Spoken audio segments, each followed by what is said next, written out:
Moi, je vais parler un peu de tests automatiques Android.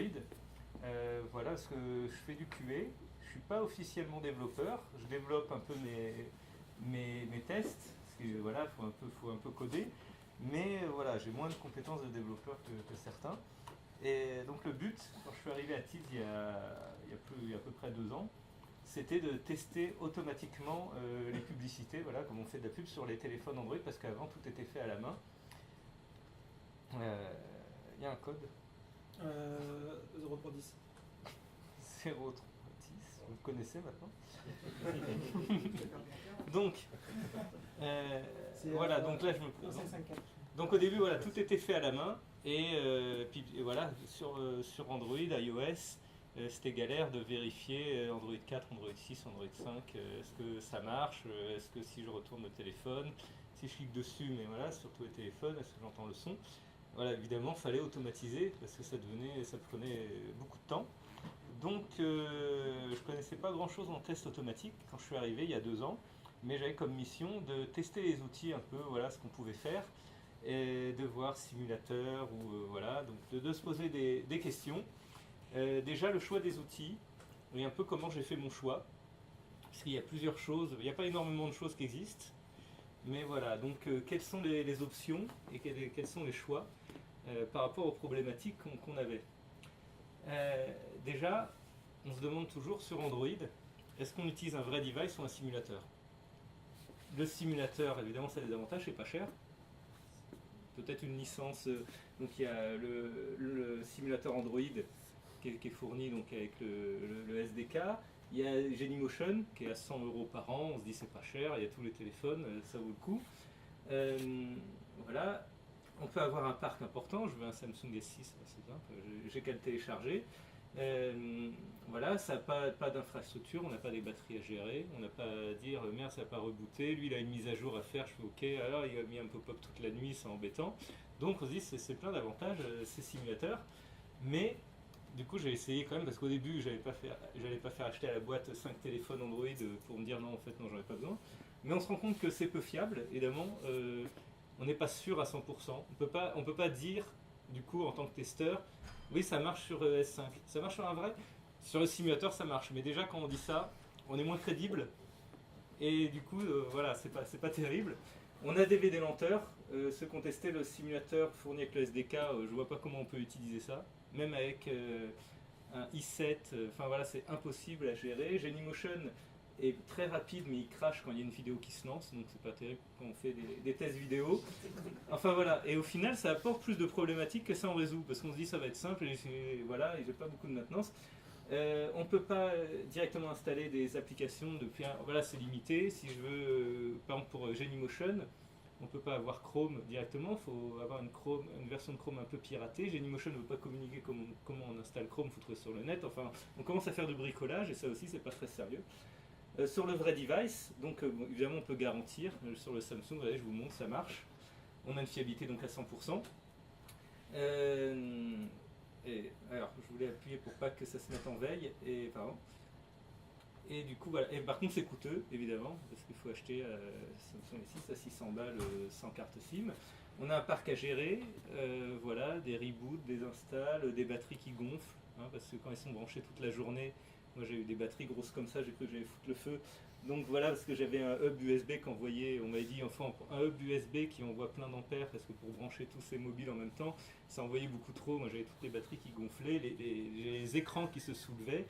Donc voilà, en fait, on se rend compte, je peux vous donner une astuce, si vous voulez faire ça, ça sert à rien de prendre un hub qui est alimenté en plus en 220, très puissant avec 5 ampères. Juste, on peut brancher sur des Mac mini, enfin on va voir plus tard, mais directement sans alimentation. Ils ne consomment pas assez par rapport à ce qu'ils sont chargés par le port USB, ça fait pas exploser les trucs. Donc voilà. Au final, le seul inconvénient, c'est que c'est coûteux. Mais quand on est une boîte qui se développe, on peut, voilà, tous les ans, on fait une commande, on prend le top 5, le top 10 des Android du monde, au monde, et voilà, et ça peut passer. Et donc on a choisi les vrais devices. Ensuite, il y a 2 frameworks importants. Il y a Appium ou Calabash. On tombe toujours sur les mêmes. Il y en a un autre qui s'appelle Monkey quelque chose, mais après, puis il y a des outils qu'on peut aussi payer très cher qui au final utilisent Appium derrière. Et on peut payer à des licences à 1000 $ par an, des choses comme ça pour rien. Voilà, moi je préférais vraiment voir mes serveurs et tout. On peut aussi, il y a aussi des solutions, on nous dit comme Sauce Lab, ils ont des simulateurs externes. Juste vous dites ce qu'on voulait faire et puis ça va être fait à distance. On n'a pas la main, c'est compliqué. Moi je voulais vraiment une solution où j'ai des serveurs, j'installe, je code mes tests. Voilà, j'ai les réponses tout de suite, je suis pas obligé d'attendre. Voilà. Donc Appium ou Calabash sont des frameworks gratuits. Donc là aussi des avantages et des inconvénients. Vite fait, Appium utilise WebDriver, qui est assez répandu, qui est assez documenté sur Internet. Donc dedans il y a des librairies Wattir et Selenium, ça aussi c'est documenté. Selenium était là avant Wattir il me semble, enfin après c'est plus technique, mais en tout cas c'est des choses, on peut trouver vraiment, tout le monde travaille dessus, donc il y a plus d'informations sur Internet. Quand on pose une question, souvent dans le forum, 2 heures après j'ai des réponses. Pour tester une app avec Appium, on n'a pas besoin de modifier l'app. C'est la même app qu'on va mettre sur le store et que je vais mettre sur le téléphone pour tester. Ça supporte tous les langages. J'ai mis que des exemples, mais ça vraiment tous les langages, Java, Ruby, C#, PHP, JavaScript, enfin voilà. Donc comme j'ai dit, voilà, une grande communauté. Et il y a en plus, il y a un débugger visuel. On peut avoir pour son app un screenshot, on peut voir le nom des boutons, ça nous aide à trouver les éléments dans la page, c'est très pratique. Pour Calabash, c'est utilise que Ruby, déjà. Ruby c'est assez simple comme langage, mais voilà, on n'a pas le choix. Par exemple, quand on doit tester une app, je dois demander, parce que j'ai testé deux, je dois demander une version spéciale de l'app, parce qu'il faut qu'il tape le framework Calabash. Donc voilà, il faut une version un peu différente. Alors ça fait chier les devs parce que du coup ils sont obligés de dire oui, c'est pour tes tests Calabash, voilà, donc voilà, c'est plus compliqué. Et il y a un debug plus compliqué, il n'y a pas vraiment de visuel, on tape des lignes de commande, on voit juste son application en lettres, donc du coup voilà, c'est un peu plus compliqué. Donc après avoir testé les deux, j'ai choisi Appium. Là, évidemment, c'est un peu, il y a des gens qui peuvent défendre Calabash évidemment. Voilà, il y a des choses plus simples chez Calabash, mais bon, pour mon besoin, j'avais besoin d'Appium. Le code, j'ai oublié, c'est 0310. 013. Comment on peut empêcher que ça se verrouille sans que j'appuie sur le truc? Non, j'appuierai en haut. Alors, ensuite, donc je vais vous faire une petite démo tout à l'heure. D'abord, je vais vous expliquer un peu ce qu'il y a dans la démo, mais après, on va voir des téléphones bouger. Donc, avec Appium et un vrai device, c'est ce qu'on a choisi. Vite fait, Appium, comment ça marche? Donc, Appium, on peut appeler ça un serveur local. Donc, on installe Appium, on lance Appium en ligne de commande, donc qui sert donc à comment dire, traduire le script. Donc ici on a son script, voilà, là, donc comme j'ai dit, n'importe quel langage, en Ruby, tout ça.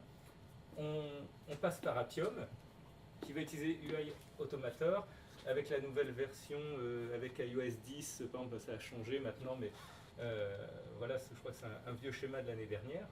Mais en gros, lui, traduit, envoie au serveur, et ensuite on a la réponse et l'action est faite sur le téléphone ou le simulateur. Voilà, parce que je n'ai pas parlé trop d'iOS. Vite fait pour iOS, par contre, contrairement à Android, pour iOS le simulateur est très fiable quand on a Xcode sur son Mac. On a un simulateur gratuit iOS. Au contraire, lui, il représente vraiment à 100% la réalité. Quand j'ai vu un bug sur le simulateur, je l'ai vu en vrai et inversement. Et contrôler des vrais iPhones, on a toujours enfin, c'est un peu plus compliqué. Sur Android, en gros, on branche et ça marche sur iPhone. Quand on installe une app, toujours des problèmes de droit. J'arrive jamais à lancer l'app, il me dit que j'ai pas le droit de debug dessus. Voilà, donc au final, alors que sur simulateur, ça se passe bien. Donc pour iOS, j'ai choisi les simulateurs. Je peux le faire sur vrai iPhone, mais c'est un peu une galère. Voilà. Alors, donc chez Tids, la configuration actuelle, on a 4 slaves, donc ce sont des Mac mini qui sont à Paris, parce que je bosse à Paris normalement. Donc 2 dédiés à Android, où je branche donc 16 téléphones Android, donc 8 et 8, avec des hubs USB tout simplement, qui sont allumés en permanence. Et 2 dédiés à iOS, où ce sont donc quand le test se lance, ce sont des simulateurs qui sont lancés. On peut brancher des vrais iPhones mais principalement c'est des simulateurs. Donc voilà, comme j'ai dit, j'ai des problèmes avec les vrais devices iOS, c'est un peu plus compliqué. Tous ces jobs sont gérés par Jenkins, donc qui distribue sur tel slave, bah, toi tu vas faire ça, toi tu as le Samsung S5 branché, bah, tu vas faire ce test. Voilà, c'est Jenkins qui gère tout. On écrit en Ruby Cucumber, donc voilà une version simplifiée de Ruby Cucumber, pour ceux qui ne connaissent pas. Ça permet un peu d'écrire clairement, presque en anglais, ces lignes de code. J'attends 5 secondes, je clique sur machin, comme ça n'importe qui peut reprendre le code. Et voilà, parce que c'est comme si les noms des fonctions étaient des phrases. Du coup, on peut dire, bah là, je vais cliquer, je vais attendre 5 secondes, je vais attendre que la vidéo soit finie, voilà, puis on peut jouer, puis inverser les phrases, et on écrit ses tests. Voilà, donc c'est assez simple. Et le seul outil payant qu'on utilise, c'est, je vais en parler un petit peu, c'est Apply Tools. Voilà, parce qu'on a une comparaison de screenshot, un peu, voilà. Donc qu'est-ce que... Ah, j'avais pas mis Apply Tools, voilà. Qu'est-ce que Apply Tools? Donc c'est un service payant où quand on décide de faire un screenshot du téléphone, là par exemple on a un téléphone, je ne sais pas lequel, le G620S pris en landscape en screenshot, ça envoie chez Apply Tools le screenshot de référence lors du premier test, et lors des tests suivants, ça envoie le résultat. Là par exemple j'ai pris un exemple où Apply Tools m'a signalé qu'il y avait quelque chose qui différait. Donc il me, voilà, j'ai pas mis, mais, parce que sinon ça cache un peu, mais il m'a mis une grosse zone rose ici, il m'a dit attention il y a un problème qui va. Ici par exemple on voit que la date n'est pas la même et j'ai pas d'erreur, parce que je peux lui dire d'ignorer certaines zones, évidemment, je peux lui faire des zones de floating zone, c'est-à-dire que je veux que cet élément publicité soit dans cette zone-là, donc il va le chercher un peu partout, et là c'est très flexible. Et c'est très pratique puisque pour la publicité on a besoin de savoir si la vidéo prend une certaine dimension sur la page. Là il m'a dit bah, c'est pas la même chose, donc effectivement je fais bah, pourquoi aujourd'hui les vidéos sont plus petites, donc là du coup voilà, donc ça c'est Apply Tools. Je vous le conseille si vous avez besoin de vraiment, d'après tous les comparaisons de screenshots, on essaie de les faire nous-mêmes au pixel près, voilà, mais ça, après on passait du temps en plus à débugger les tests, alors que là c'est un outil qui est fait pour ça. Voilà, c'est pas très très cher par an, mais ça marche bien. Voilà. Alors du coup, je reviens juste parce que j'avais mis ça avant. Ça c'est voilà une photo prise aujourd'hui à Paris, donc avec les Mac Mini sur lesquels sont branchés les Android. Donc vous voyez, ils sont allumés, ils sont prêts à tester, puisque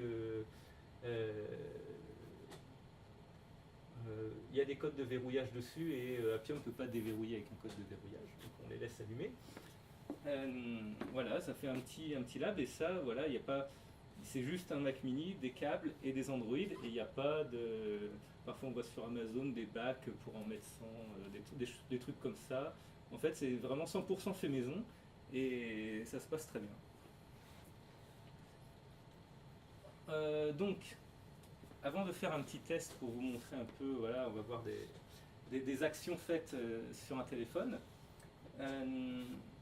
Donc pour Appium, par exemple, dans le code, on lui met des paramètres. Par exemple, il y a deux types de tests vraiment différents. C'est soit on fait un test sur Chrome mobile, on ouvre Chrome, on fait un scroll sur la page, on attend un élément, on fait un full screen quand on clique sur un élément. Et il y a pour lancer une app, on a une app qu'on veut tester. Donc voilà, là c'est deux exemples. Là par exemple, le browser name égale Chrome, Android.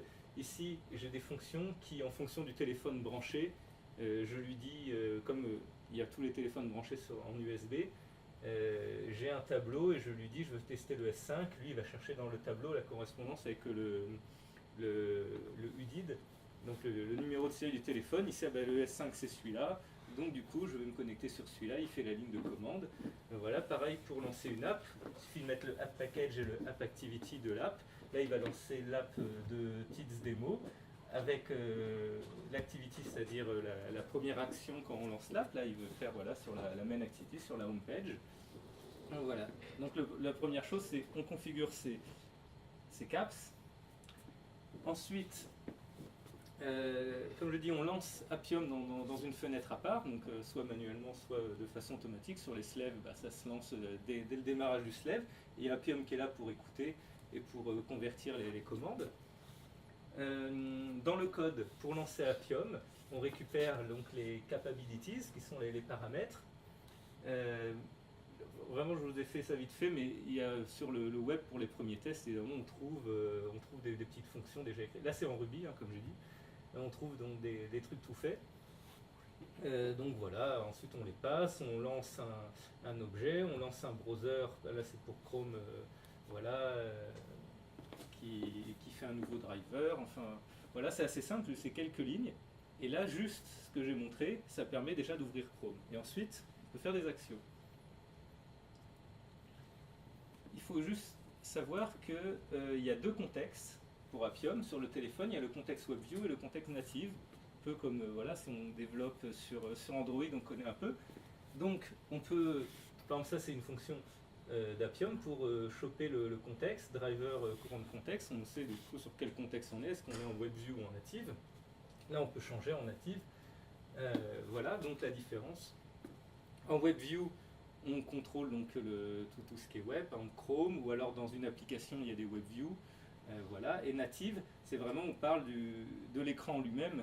On peut donner voilà, des coordonnées vraiment en fonction de l'écran. On peut faire des swipes avec avec le doigt. Voilà, donc là, j'ai mis vraiment des exemples parmi tant d'autres de fonctions.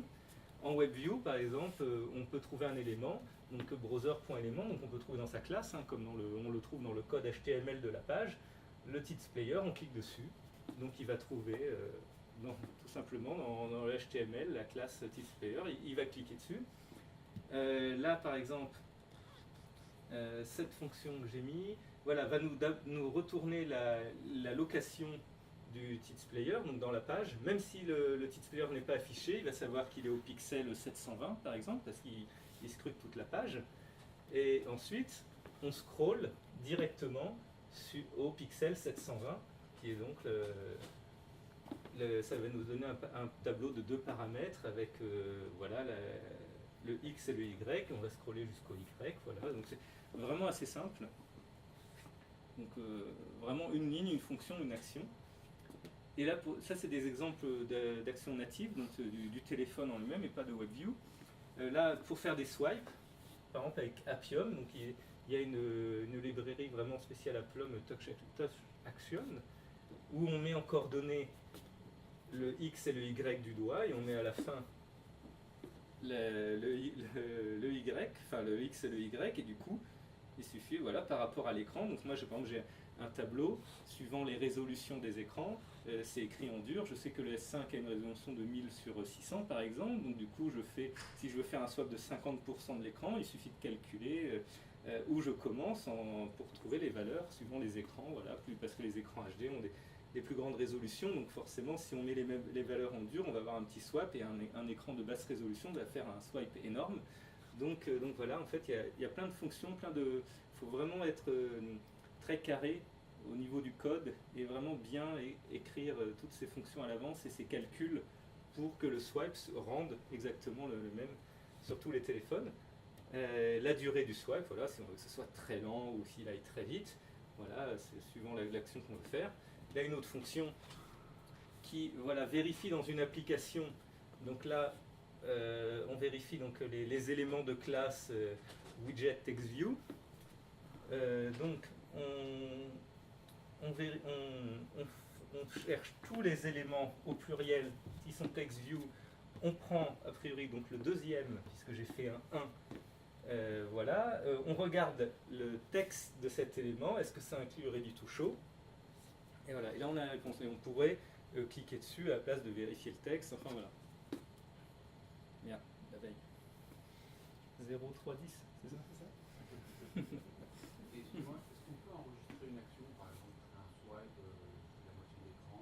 Oui. Est-ce qu'on peut l'enregistrer et l'avoir traduite en code avec les coordonnées qu'on a fait? Alors oui, tout à fait. Avec Appium, il y a un outil pour iOS.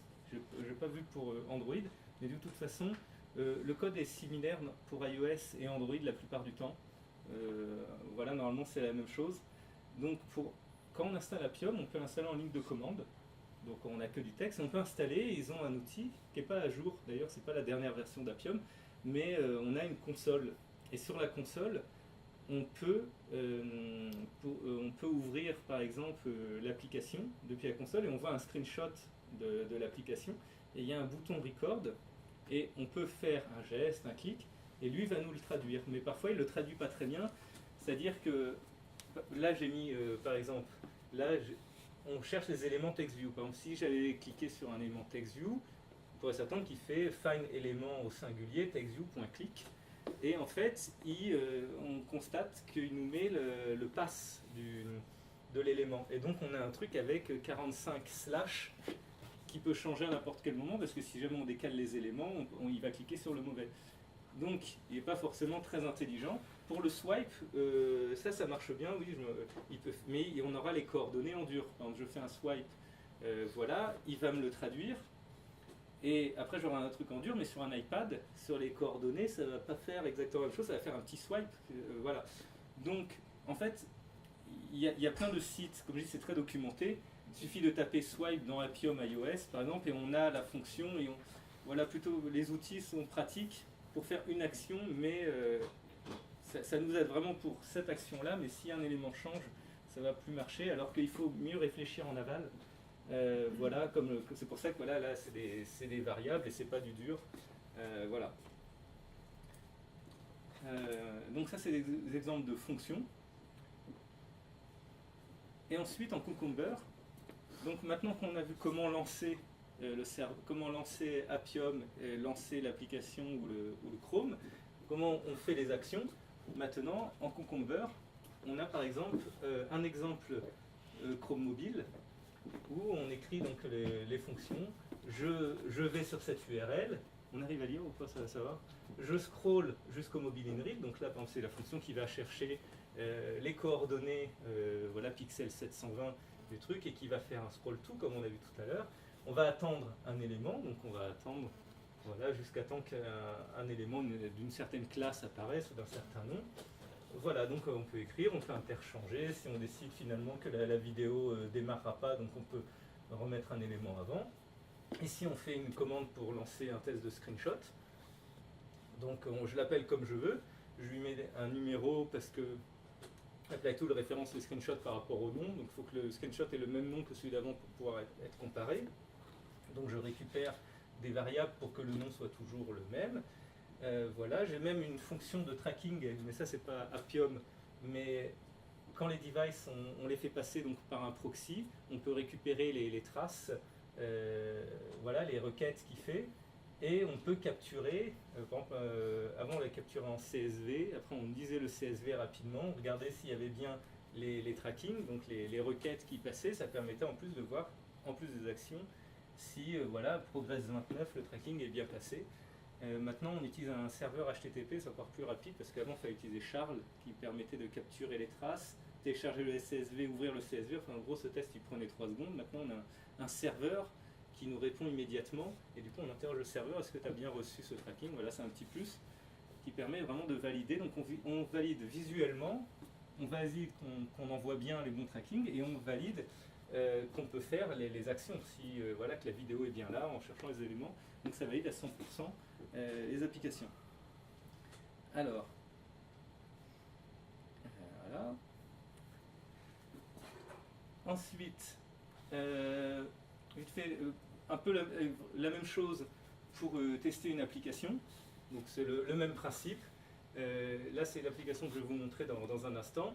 On va ouvrir InRead Top WebView, donc c'est l'onglet InRead Top WebView, avec le sample, voilà, là ça va être le sample. Alors voilà, bon, il faut connaître Cucumber, mais quand on dit sample, du coup on utilise le Regular V2 qui, dans un fichier de configuration, est un numéro que j'ai mis. Comme ça, je peux changer si jamais l'ID du test change. Voilà, donc là on va rentrer l'ID, vous allez voir. Ici on met une URL dans le champ URL de l'application, donc on met son texte ici. On attend que par exemple le inboard soit chargé, on voit les trackings, voilà, c'est exactement comme la WebView, mais on peut faire vraiment toutes les actions qu'on veut sur une application. Là maintenant je vais vous faire la démo. Donc on va brancher, normalement on va voir l'image sur... Donc je vais faire une petite démo avec Chrome et une démo avec une application ça va être les tests un peu que je fais tourner toutes les nuits. Voilà, ça a l'air de marcher. Donc, c'est vrai parce que a priori vous ne pouvez pas voir à la fois mon écran, et pour ceux qui veulent voir aussi ce que fait mon écran en même temps. En gros, mon écran, il y a Appium qui fait des logs tant qu'il reçoit des commandes. Et il y a Cucumber, donc ma ligne de commande, qui à chaque fois qu'un step, donc on a vu la liste, et dès qu'il est bien, il devient vert, et il passe au suivant. Voilà, c'est comme ça vous allez imaginer, parce que là vous allez voir le téléphone. Donc, normalement, j'ai tout prévu, juste à lancer, là le Wi-Fi, là tout. Là on va faire un petit test, donc là il lance Chrome. Comment ça va, le serveur répond. Donc voilà, donc là je lui dis de scroller jusqu'à temps qu'il voit la vidéo démarrer. Là j'ai mis une vidéo exprès avec une image fixe en fait, parce que pour les screenshots on ne peut pas prendre un screenshot à la même milliseconde, donc forcément à une seconde près il va me dire c'est pas bon. Donc ce système marche très bien, parce qu'en fait il voit donc que ce soit pris à 15 secondes ou 20 secondes, le screenshot comparateur va me dire bah, c'est bon. C'est pour ça que j'ai mis une image différente de 0 à 1 seconde pour qu'on voit au moins que la vidéo est démarrée. De toute façon, il y a la progress bar qui nous indique la vidéo. Voilà, là, j'ai automatiquement cliqué, j'ai attendu le bouton. Une fois qu'il y a le bouton, j'ai cliqué automatiquement sur replay. On entend une petite musique pas assez fort parce que quand on fait un replay chez nous, le son est activé automatiquement. Non, c'est sur le téléphone que ça sort. Là. Mais bon, du coup, j'ai même un outil qui permet sur un simulateur d'enregistrer du son et de dire s'il y avait du son effectivement qui sortait du haut-parleur du PC sur les simulateurs. Sur vrai, il faudrait mettre un micro physique pour enregistrer le son, c'est un peu compliqué. Mais pour un simulateur, je peux dire que le son s'est joué sur la machine et ça rajoute un nouveau test. Donc voilà, on a attendu à la fin que la vidéo s'est bien finie, il n'y avait pas eu d'erreur dans tous mes tests. Voilà, le test est bon et là j'ai du vert sur l'écran. Donc on a pu aller, on pouvait cliquer sur évidemment, on pouvait faire ce qu'on voulait. Ensuite, on va aller tester une app. Vraiment c'est ça. Donc là on va ouvrir notre app de démo et on va lui faire donc un clic, des choses comme ça. Pour info, j'ai mis, entre chaque action, j'ai mis un petit temps de 3 secondes parce que sinon ça allait un peu trop vite. Sur iOS ça prend du temps, sur Android il me fait les clics en 3 secondes, on ne voit rien. Donc j'ai mis exprès, vous allez voir, des petits temps pour, voilà, pour qu'on comprenne. Donc là, première mission, c'est de modifier l'URL et de mettre l'URL que je veux. Donc il écrit, voilà, maintenant je lui ai envoyé le texte. Voilà. Il enregistre, il clique, voilà, quand on lui a décrit les boutons. Là le PID, enfin le numéro, il a vérifié, il était déjà mis, donc il n'a pas réécrit une deuxième fois, donc c'est pour ça qu'on n'a pas vu d'action, parce que c'était celui qui l'attendait, donc il n'a pas fait d'action. Ensuite, je veux qu'il scroll, voilà, qu'il clique sur Scroll View. Donc là pareil, là je lui ai ordonné de faire des swipes et d'arrêter jusqu'à temps qu'il tombe sur la vidéo en plein écran, enfin pas en plein écran, mais au moins qu'on voit la vidéo. Ensuite on clique sur la vidéo, ce qui chez nous fait un full screen. Ensuite, même 3 secondes, c'est assez rapide, hein, j'aurais dû mettre un peu plus. Ensuite, on reclique sur la vidéo, ça a ouvert une page. Et voilà, et à la fin, je crois que après j'ai rien mis comme test, voilà, je crois que ça va s'arrêter comme ça. Donc voilà, avec les screenshots, on valide, voilà que tout marche bien. Ceux qui veulent voir le test se jouer sur le PC, après je peux vous montrer parce que c'est pas papier. Ah oui, remets-moi les slides parce que je sais plus trop ce que j'avais à dire du coup. Je crois qu'on est bientôt fini. Alors, ah ben voilà. Le spoiler d'enfer. Donc voilà. Merci d'avoir spoilé la fin. Donc voilà ce qu'on peut faire avec des vrais Android, avec du gratos surtout, à part Apply Tools. Apply Tools qui coûte, bon, nous on fait énormément de screenshots, vu qu'on a plein de téléphones, ça coûte un peu cher, on est à 5 000 € par an, on peut avoir 1 000 € par an si on fait... on screenshot toutes les 3 secondes, il y en a un la nuit, donc bon. Donc voilà, avec du gratos et des vrais téléphones et chez soi, on peut automatiser et ça peut aller loin puisqu'on peut vraiment faire vraiment pas mal d'actions. Voilà. Vous avez des questions? Comment tu fais pour déployer tes applications sur tes téléphones? Alors, pour déployer les applications, donc c'est assez simple. Je récupère depuis Jenkins, c'est tout automatique. Une build est faite Là, on parle pour Android. Hein, c'est un petit peu différent sur iOS, mais c'est le même principe. Donc, quand l'équipe de dev a fini son app, elle est buildée, j'ai un script donc, qui la récupère depuis Jenkins, en fait. Il y a un point zip donc dans un job Jenkins que je récupère automatiquement. Je copie le point zip, je crois que je le dézip, voilà, je récupère l'APK. Ensuite, j'ai des lignes de commande, je la rapatrie sur mes slaves, ceux qui sont branchés directement. Et ensuite, comme c'est assez simple, il n'y a pas d'histoire de droit comme sur iOS pour installer et tout, j'ai juste une ligne qui fait, je crois que je désinstalle d'abord l'autre, parce que sinon il va me dire que ça ne marche pas pour l'install. Donc, on ne va pas uninstall-d l'UDD, le numéro de série du téléphone, l'application, et ensuite installe le numéro de série du téléphone et l'application. Ensuite, j'ai l'application installée, et ensuite je lance les tests. C'est aussi simple que ça, et tout en automatique. Et des commandes ADB, je suppose. Oui. Voilà, exactement, les commandes ADB. Pour les rotations d'écran, tu t'en sors aussi?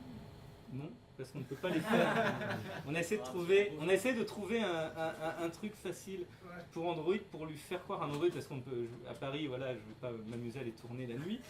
Non, ça n'est pas possible, et je cherchais avec d'autres gens. Et on peut pas. Donc en fait, je peux simuler des rotations sur le simulateur iOS. Ah ouais. C'est facile. Il y a une commande pour ça, rotate, voilà, il rotate le faux téléphone. Mais sur un vrai, il n'y a pas de fonction en fait pour lui faire croire d'un seul coup qu'il est en landscape, alors qu'il reste debout. Voilà. Donc, Tu peux faire un simulateur? Sur un simulateur, tu peux le faire. alors on peut faire sur simulateur Android, mais je suppose, mais j'utilise vraiment zéro simulateur Android, puisqu'avec les vidéos, enfin vraiment j'ai aucun test sur simulateur Android, j'ai 100% du vrai. Tu peux pas fausser les données du gyroscope pour... C'est vraiment, j'ai cherché un peu, mais voilà, non, c'est pas si simple que ça. Voilà. Après, on a beaucoup de travail parfois. Au bout d'un moment, parfois on cherche des trucs, on en a vraiment besoin, on passe du temps.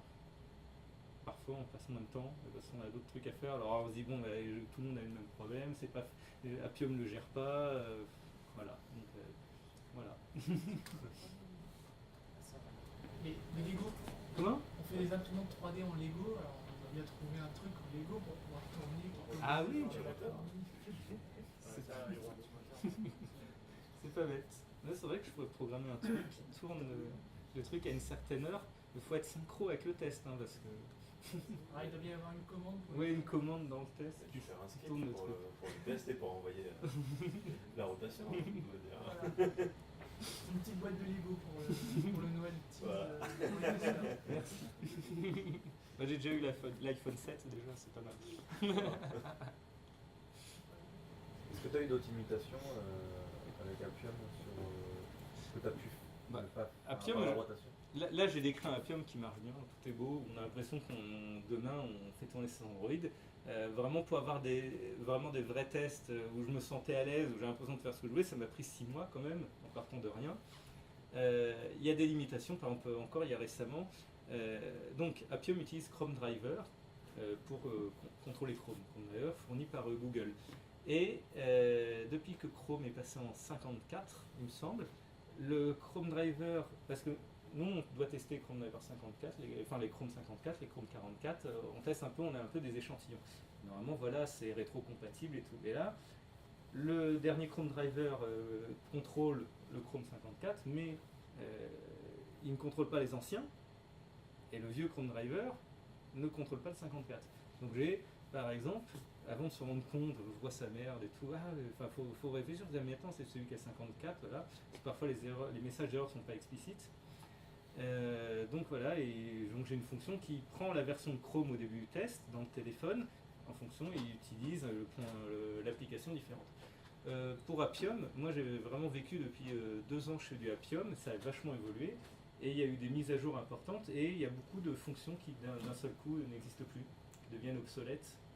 Et ça arrive de moins en moins, mais pendant un moment c'était faut tout changer, voilà, maintenant il faut mettre des S partout, il n'y a plus rien qui marche. Et ça c'est pas amusant. En imitation Appium, j'en ai un peu plus sur. Vraiment Android, je me plains pas, je trouve que c'est vraiment tranquille. Sur iOS, sur un vrai téléphone, c'est une galère. J'avais des problèmes sur des applications, même sur le simulateur, je n'arrivais pas à les lancer alors que ça devrait. Voilà, parfois souvent avec iOS c'est Appium, ça devrait, mais je comprends pas que ça marche pas. Donc voilà. Tu testes sur des navigateurs aussi type PC Alors, on fait des tests automatiques sur PC, Firefox, Chrome et Internet Explorer, sans utiliser Appium, juste avec WebDriver en fait. Mais Appium, c'est vraiment 100% mobile. Ça sert à rien d'utiliser Appium pour PC. Mais on utilise, oui, c'est avec Cucumber Ruby, pareil. Et juste WebDriver, en fait, il y a une étape Appium en moins, mais le code ressemble vraiment beaucoup. Browser.fineElement, classe de points, vraiment c'est le même code qu'on utilise, sauf qu'on n'a pas besoin de lancer un serveur Appium pour convertir les commandes. Voilà. Et ça marche très bien sur PC, il y a moins de galères. Voilà. On teste Firefox, Chrome et Internet Explorer, toutes les versions sur des serveurs toutes les nuits. Voilà. Ok. Merci Eric.